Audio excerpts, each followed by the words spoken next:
Príjemné popoludne, vážené dámy a páni, ale predovšetkým dovolte mi hneď na úvod srdečne privítať tu v Bratislave mojich kolegov zo skupiny C5 z Českej republiky, z Maďarska, z Rakúska, zo Slovinska. Som veľmi rád, že naše pozvanie prijal na takéto stretnutie tejto skupiny poprvýkrát náš kolega, minister zahraničných vecí Ukrajiny Dmytro Kuleba. Chcel by som pripomenúť, že táto neformálna skupina C5 vznikla minulý rok a vznikla naozaj z núdze. Z núdze, ktorá nás všetkých postihla v dôsledku covidu, keď sme my všetci odrazu stáli pred veľmi ťažkou realitou, a to je obmedziť slobody, či už u nás doma, aby sme chránili životy a zdravie občanov, ale pre nás, ministrov zahraničných vecí, to samozrejme znamenalo vysporiadať sa s obmedzeniami, ktoré sa týkajú slobody pohybu, spolupráce, skrátka života cez hranice alebo bez hraníc, na aký sme boli zvyknutí pred tým, ako nastúpila táto pandémia. No a samozrejme pre nás z tohto stredoeurópskeho priestoru to znamenalo obrovskú výzvu, ako čo najviac eliminovať tieto negatívne dôsledky v cezhraničnom styku, v spolupráci. A preto vznikla takáto neformálna skupina, ktorá dostala názov C5, C Central, centrálna alebo stredná Európa. Prešli sme si od minulého roku spolu, títo 5 ministri COVID, mnohí z nás aj osobne, ktorí boli infikovaní, ale našťastie sú v dobrom zdraví tu s nami. Ja z tejto C5-ky som tuším jediný, ktorý som nemal COVID. I think I was the only one who has not been infected in the C5. Ale prešli sme si naozaj spolu taký život na hojdačke. Najprv, keď sa zatvárali ekonomiky, zatváral sa pohyb cezhraničný, potom sme ho s veľkou nádejou otvárali, znovu prišlo zatváranie. No a dnes sme tu opäť znovu a stojíme na prahu obdobia, ktoré veríme, že bude znamenať otvorenie, ale už definitívne. Veríme, že naozaj tie pozitívne výsledky, ktoré sú či už na Slovensku, ale aj v ostatných krajinách C5 a Ukrajiny, už budú trvalé a budeme naozaj len doťahovať prakticky všetky veci, ktoré nám umožnia slobodne cestovať, pohybovať sa a spolupracovať cez hranice. Veľmi stručne poviem, že dnes naše rokovanie malo dve časti. To prvé bolo venované práve opatreniam v súvislosti s postupným otváraním sa krajín vnútorne, pretože každá krajina prijíma svoje opatrenia v súvislosti so zlepšujúcou sa situáciou a potom aj opatrenia, ktoré sa týkajú možnosti cestovania. Všetky krajiny, teda C5, sú krajinami Európskej únie a pre nás, viete, veľmi dobre je dôležité, aby sme čo najskôr mohli cestovať po Európskej únii, cestovať bezpečne. Preto Európska únia pracuje na tzv. COVID certifikáte a verím, že tento certifikát bude funkčný na začiatku letného obdobia, v každom prípade do konca júna. Toto je jedna rovina. Ale druhá sa týka snahy, aby sme obdobie do toho momentu, keď začne platiť európsky certifikát, sa pozreli, či vieme urobiť ešte určité regionálne dohody alebo bilaterálne dohody, ktoré umožnia vzájomné uznávanie vakcinačných certifikátov, ktoré by ešte raz chránili občanov, ale umožnili by vzájomne cestovať. O tomto sme hovorili najviac. Ja chcem za Slovenskú republiku povedať, že budem informovať najmä teda ministra zdravotníctva Slovenskej republiky o dnešnom rokovaní, o tom, ako ostatné krajiny sa otvárajú, a takisto o tom, aby sme aj my na Slovensku uvažovali, či máme vytvorené predpoklady na to, aby sme umožnili našim občanom bezpečne cestovať, tým samozrejme, ktorí sú zaočkovaní do tých krajín, ktoré majú záujem o ešte skoršie cestovanie, ako je európsky COVID certifikát. Samozrejme, že sa veľmi teším z toho, že bol s nami Dmitro Kuleba, s ktorým sme hovorili takisto o situácii na Ukrajine, čo sa týka epidemiológie alebo epidemickej situácii. Takisto veľmi, veľmi nádejná situácia, ale podstatná časť rozhovoru s ním bola venovaná politickej situácii na Ukrajine, na východe krajiny, na Donbase. Pýtali sme sa na to, ako vidí súčasnú situáciu, perspektívy riešenia konfliktu na východe za Slovenskú republiku, tak ako včera aj dnes potvrdzujem našu zásadnú pozíciu, a to je podpora suverenity a celistvosti Ukrajiny. Vážené dámy a páni, ako hostiteľ som si možno zobral trochu viac času. Za mnou budú potom hovoriť moji kolegovia z C5 a Dmitro Kuleba. A využijem ale aj túto príležitosť opäť, keďže veľká časť bola o covide, povedať, že zhoda v C5 a samozrejme aj v Ukrajine, vo všetkých krajinách Európskej únie je jedna. S touto situáciou sa vysporiadame len jedným jediným spôsobom, a to je vakcinácia. Vakcinácia je to, čo je odpoveďou na to, aby sme sa čo najskôr mohli vrátiť do normálneho života. Toľko to odo mňa na úvod, ja to teraz celé skomplikujem a keďže tu máme nášho cteného hostia, tak teraz dám slovo, dúfam, že kolegovia s tým budú súhlasiť, nášmu priateľovi Dmitro Kulebovi. Nech sa páči.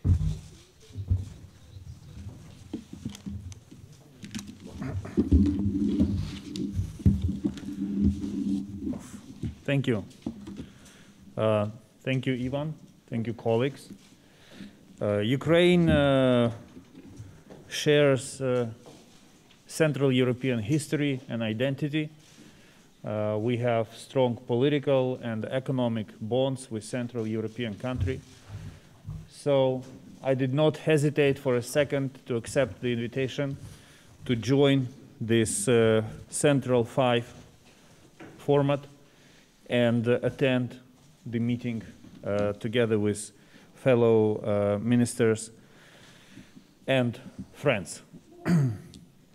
We did focus on two issues. First, the first item was COVID-related, and I shared with my colleagues that Ukraine has three priorities, which is vaccination, ensuring mobility of citizens during safe mobility of citizens during pandemic, and supporting our businesses, entrepreneurs, exporters during very dire times for the economic development. These are the three fields where Ukraine is willing to cooperate with members of Central 5, with our good neighbors and partners in the European Union, to ensure the vaccination, to promote freedom of movement, and to promote trade and economic relief for our businesses. I'm grateful to my colleagues from Austria, Slovakia, Slovenia, Hungary, and the Czech Republic for a very productive discussion and for a very open conversation on both COVID and security-related issues. We paid particular attention to the Russian military buildup along the Ukrainian borders and the escalation of the security situation in the temporarily occupied territories of Ukraine. I thanked all Central 5 countries for strong support of territorial integrity and sovereignty of my country within its internationally recognized borders. In recent weeks, we had an opportunity to feel this support, the support that was not only offered to us in words, but also in the readiness to offer practical assistance to us. I informed ministers that despite Russia's announcement of the withdrawal of its troops from the borders with Ukraine, the threat of new military provocations remains imminent, and a very large number of Russian troops and military machinery remains along the border of Ukraine and in the occupied territories. I also briefed my colleagues about the Ukrainian initiative to launch the Crimea platform to bring together all countries and partners who are willing to work on the protection of human rights and the occupation of Crimea. Summing up, I can say that the pandemic has paralyzed many things, but it also paved the way for new creative initiatives and new ways and means to improve solidarity among friends and partners. And we see Central 5 initiative as one of these important elements of the new pandemic world. I propose that we engaged with Central 5 countries on all the matters of mutual interest to make Central Europe stronger, safer, and healthier place. Again, thank you, Ivan, for hosting today's meeting and inviting me. And thank you, all colleagues, for your steadfast support and readiness to work with Ukraine and to engage with us on all issues of mutual interest. Thank you very much. Now, in alphabetical order, I would like to ask the Foreign Minister of Austria to come to the podium.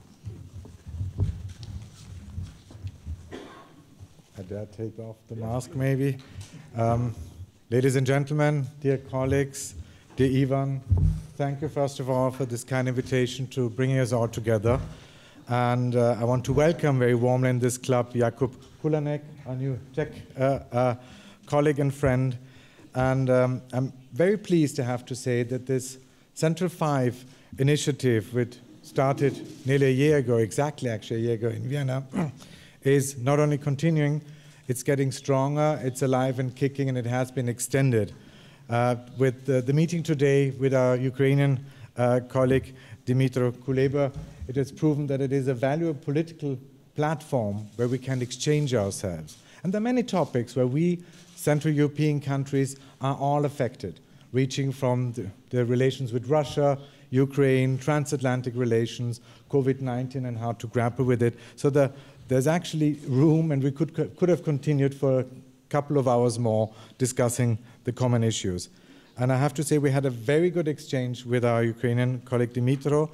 There's no doubt that we stand very firmly behind Ukraine's integrity and territorial sovereignty, that we stand clearly side by side with the people of Ukraine, and we will continue with that. And it will continue to need clear messaging, always also towards Russia. Only with clear messages, with a clear language, will we be heard in Moscow. Austria is among those countries who would appreciate to have a functioning and live dialogue with Moscow. But for a dialogue to function, it takes two to tango. And as far as the EU-Russia relations are concerned, we regret that for the time being, dialogue seems to be not on the prime agenda from our Russian friends. As far as the pandemic is concerned, which also obviously was a bigger part of our discussion today, I believe we all share one common goal: to enable the maximum of normality for our lives and for our citizens by this summer. The green certificate and vaccination are our exit ticket to this normality. And we strongly support the work on the European level on the certificate, but we all agree that as an interim step, we will look into bilateral and regional agreements. And we need these agreements ASAP, as soon as possible, because that's what our people, what our citizens expect, and we have to deliver. Mobility is not a luxury in the 21st century. It is a fundamental right and a necessity. Let me just, as a last point, make a point on the situation, the current developments in Israel and the Gaza Strip. I'm deeply shocked and concerned at the reports of the mob violence and the lynching of Jews and Arab citizens in Israel. Such violence must stop immediately. All citizens of Israel deserve to live in peace and security, and I fully agree with the statement of Prime Minister Netanyahu: this violence is not Israel. Nothing justifies that. Thank you very much. Thank you very much, Mr. Minister. I would like to pass the floor to the Foreign Minister of Czech Republic. Thank you. Thank you. Dobré, brzké odpoledne, dámy a pánové. Já si dovolím vás přivítat nejdříve v českém jazyce, ale organizátoři mě poprosili, aby to mé úvodní vystoupení bylo v anglickém jazyce a to také zlehčí situaci mým kolegům. Takže já jsem moc rád, že vlastně jsem podruhé za ten krátký čas, co jsem ve funkci, opět v Bratislavě, opět jsem mezi přáteli a moc děkuji panu ministru zahraničí za zorganizování tohoto setkání. Well, now switching to English. Well, Ivan, thank you for organizing this meeting. We had a fruitful discussion, but also we had a very constructive and informative discussion with the Ukrainian Foreign Minister Kuleba. Well, I've actually realized that the Czech Republic hasn't hosted a C5 meeting yet, and it was pointed out to me by some of my colleagues in a rather forceful way. And so obviously I'm more than happy to announce that I'll be inviting my C5 colleagues to Prague soon, so we can discuss free but safe travel. Because, quite frankly, we owe it to our citizens, and we have to do everything possible to kickstart a summer holiday season. I'm happy that, in principle, all C5 countries support the revival of tourism and free travel as soon as possible. We welcome the EU's commitment to having a European solution in the form of the digital green card. But in the meantime, and as an interim step, we would like to make it possible for those vaccinated from our closest neighbors to travel to the Czech Republic, as well as making it possible for Czech citizens who are vaccinated to travel freely to those countries. We're still discussing it, but please expect an announcement soon. Well, during our discussion with Minister Kuleba, I reassured him that the Czech Republic is a long-term ally of Ukraine. We stand fully committed to Ukraine's sovereignty and territorial integrity, and we support ever closer cooperation between Ukraine and NATO, and Ukraine and the EU. Safe and prosperous Ukraine is in our mutual interest. Rising tensions, however, on the line of contact in eastern Ukraine currently pose the biggest threat to European security. We have watched with great concern the Russian military buildup in the eastern Ukraine, Crimea, and the Sea of Azov. Also, this was a test of our unity and resolve, and I dare say we passed it. Well, we call upon Russia to come back to the negotiating table with goodwill to resolve the conflict as outlined in the Minsk Protocol and Normandy 4 agreements. Thank you, Ivan, once again for organizing this meeting, and please, accept my invitation to Prague for yet another C5 meeting. It was friendly. Of course it was. We pass the floor to the Foreign Minister of Hungary, Mr. Peter Szijjártó. Good afternoon to all of you. Thank you very much, dear Ivan, to host us today here.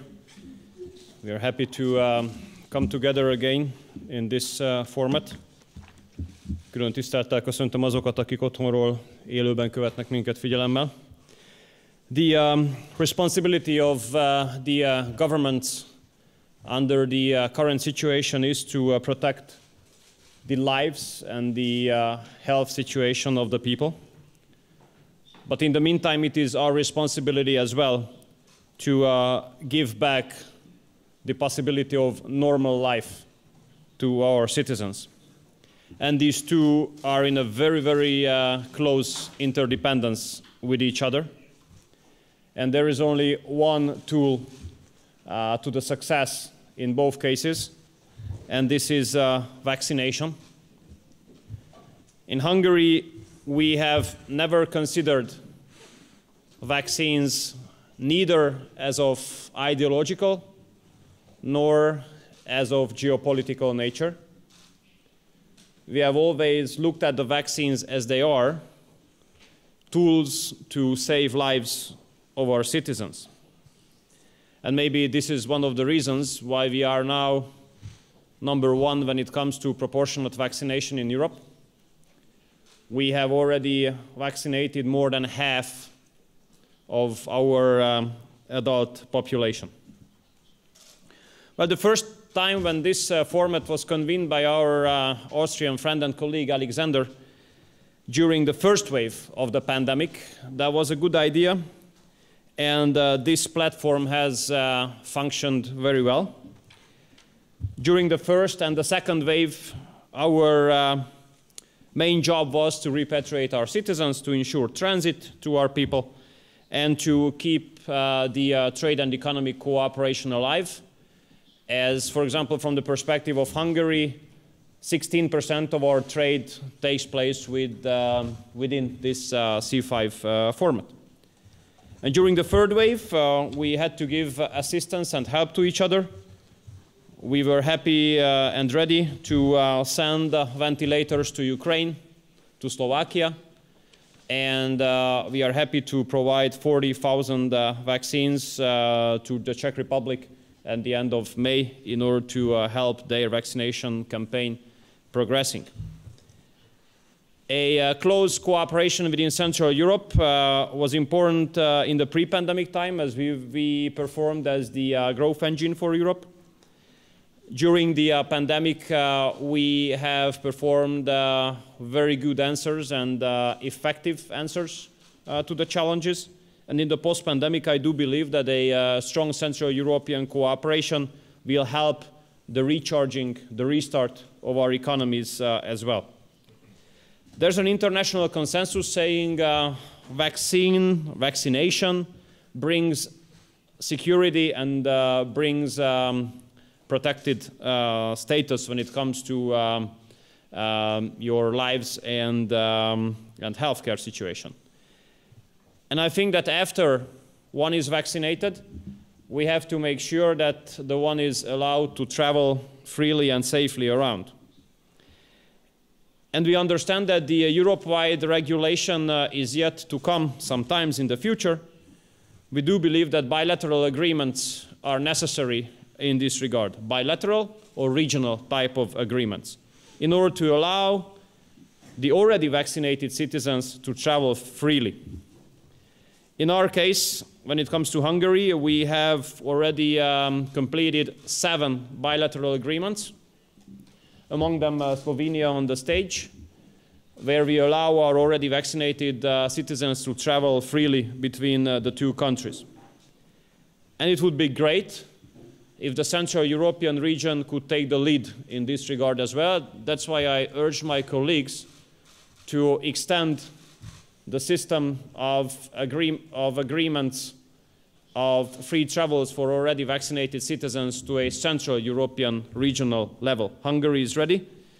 I understand that the proportionate vaccination is at a lower level in most of the countries, and we understand that the system of certificates have not been totally established, and we understand that some might be in the, let's say, in some previous stages of protective measures, but we do believe that those who have already received the vaccination should have the right to travel freely. And I do hope that some announcements will come even in the coming days. There's a new chance. Tomorrow we are meeting in the V4 format, in Warsaw. Hopefully some announcement will come from Warsaw, but I really do hope that our colleagues in Central Europe will be ready to complete these kind of agreements. I don't see the reason why we should not allow those citizens of ours who have already been vaccinated to travel freely between our countries. Thank you so much. Thank you very much, Mr. Minister. At the very end, I would like to ask Foreign Minister of Slovenia, Anže Logar, to take the floor. Thank you very much. First of all, let me thank Ivan for organizing this meeting of Central 5. In a way, it was established from the need to coordinate, so it might be as well coordinatify.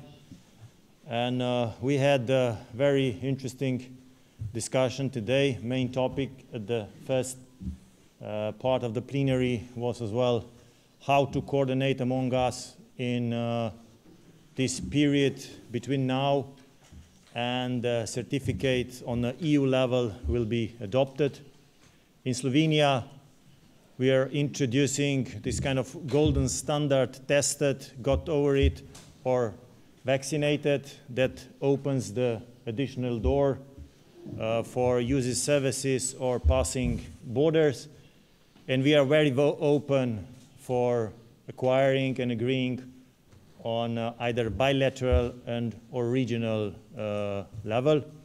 And quite some ministers out of here knows and are aware of need to quick agreement among us, so for the benefit of our fellow citizens as they expect this. As well, I would like to thank Ivan to bring back foreign relations to this format, to the format of Central 5. I think it was an outstanding opportunity today to speak with Foreign Minister of Ukraine in order to get in-depth view and first-hand view of situation, on their situation in the eastern part of Ukraine. And it was as well very valuable for me. As you know, Slovenia will take over the presidency of the EU, and one of the summits during our presidency will be EU Eastern Partnership Summit. So I was really glad to have opportunity to participate in this discussion. I presented my fellow colleagues, the ministers of Central 5, briefly the priorities of Slovenian EU presidency. As well, I raised several questions that are important for the Union and as well for us. And I look forward for a cooperative and supportive approach during the second half of 2021. Central 5 format is as well a format to represent our views and to reinforce our messages. So I'm as well glad that 3 ministers out of 5 will visit 2 countries of Western Balkans, Tirana and Skopje, in incoming days in order to send the message that countries that fulfilled their tasks should be rewarded with starting IGC. And we think this is in a way a right way, especially as well for the reason as during Slovenian EU presidency, as you know, there will be informal summit on Western Balkan where we would like to put this question on a highest possible level and to start talking about countries of Western Balkan as a region and not as each particular country. So I look forward, you gave the promise, next time, not too late, we will meet in Prague and continue discussion in the Central 5 format. Thank you. Thank you very much, Mr. Minister. Now I'll pass the floor for the questions. I see some ministers are not using the earphones, so I would like to ask in English. First name, Teatri.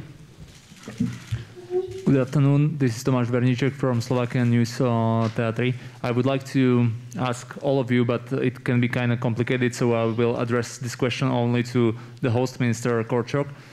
You were all talking about some kind of free movement, free travel zone just before EU COVID pass. I would like to ask you about how it's going to look like. Is it going to be for just fully vaccinated people? Will the member states accept also vaccination people vaccinated in Hungary by Sinopharm or Sputnik? How is this going to work? Thank you very much. slovenské, alebo... Okay, I go in English so that colleagues can hear me. So first step in Slovakia that we need to do is to make sure that we can issue our Slovak national certificate in a one unified form. Number two, today there is a session of Consilium of Epidemiologists who are looking at the possibilities, you know, how to organize maybe a regional arrangement. But number two, the question is as well how we are going to distribute certificates to those who already have been vaccinated, but they have not yet received the Slovak Unified National Certificate. When speaking about travel, however, the next step is establish European but our own Slovak traffic light system by which we will identify countries across European Union and globally whether they are safe for travel. Having said that, you see that there is a number of questions that need to be sorted out. It's not for me, for foreign minister, therefore, as I have said at the beginning, I will inform our health minister who is in charge of that. And once we have clarity about those particular issues, national certificates for those who will be vaccinated, national certificate who have been vaccinated, this traffic light system, then from my perspective, and I want to say it, there would be an opportunity to come into bilateral arrangements. And your question is absolutely right. I have no answer yet to it. How will Slovakia approach and assess vaccines which have not yet been certified by European Medicine Agency? That's not for me to assess. I know that other colleagues have the same or similar questions. But there is a readiness, once again, not to wait only for the European one. If we find an arrangement which is safe, we can look at bilateral arrangements. Thank you. Thank you very much. Next question, a gentleman in the front row. Thank you. Zoltán Szalai, Daily Denníken. I would have a question for Mr. Szijjártó and for Mr. Korcsok. The Slovak Minister of Finance, Mr. Matovič, had last month a statement that Hungary is concerned about some statements of Mr. Korcsok and the Slovak Ministry of Foreign Affairs. My question is is it true, and if you have discussed this question now. And my other question is that if you have discussed the question of the dual citizenship between Hungary and Slovakia. Thank you.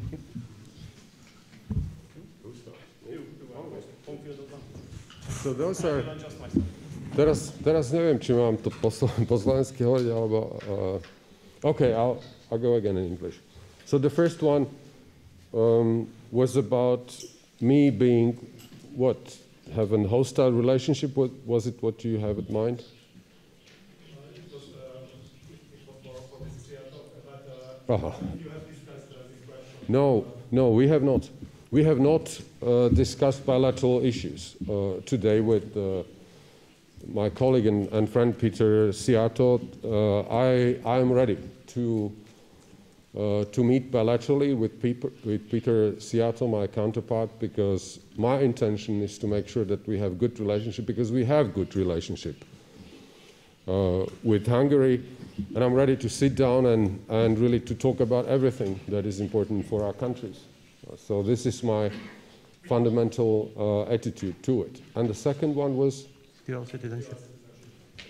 Dual citizenship. So this dual citizenship, or rather amendment on the law on citizenship, as you know, is in the parliament in Slovakia. We are striving a solution that will allow for those who are permanently and on a long-term residence basis living in countries abroad for at least 5 years. This is how it is written in our program manifesto, that they will be allowed, once they acquire citizenship of foreign countries, to retain the Slovak citizenship. This is the draft legislation that was approved by the government, and this is the draft legislation by the government, which is now in the parliament. But let me also say that this is Slovak internal issue. Thank you.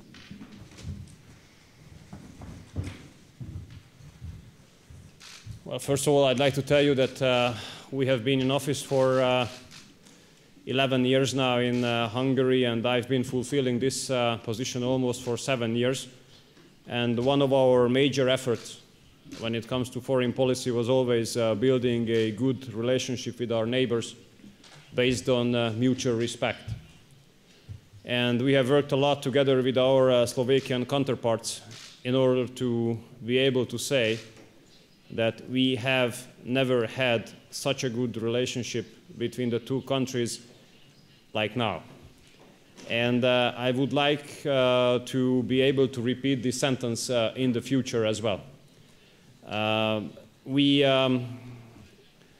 respect the role of the former Prime Minister, current Deputy Prime Minister in building this relationship.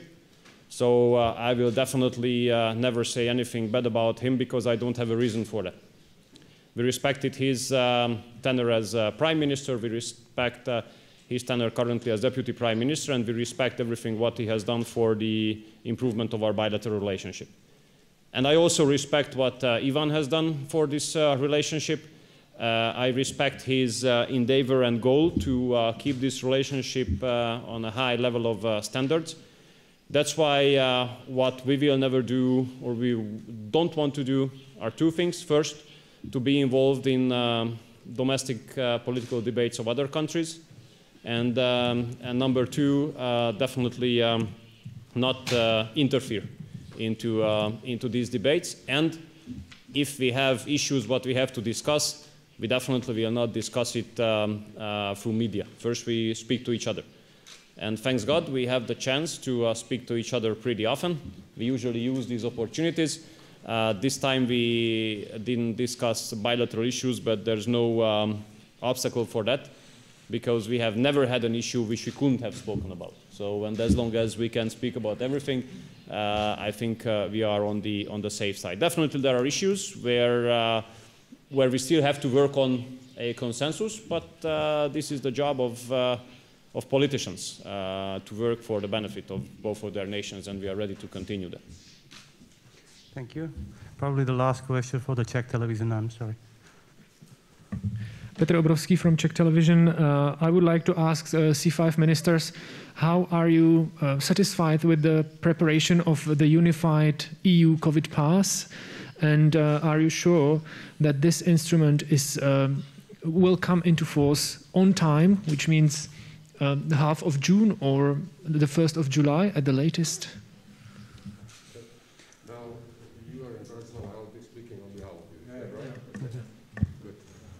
No, we are confident that it will be in place, up and running on time.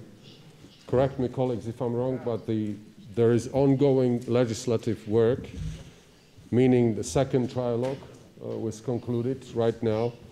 And I think it opens the way to the adoption of that legislation, which is the first step.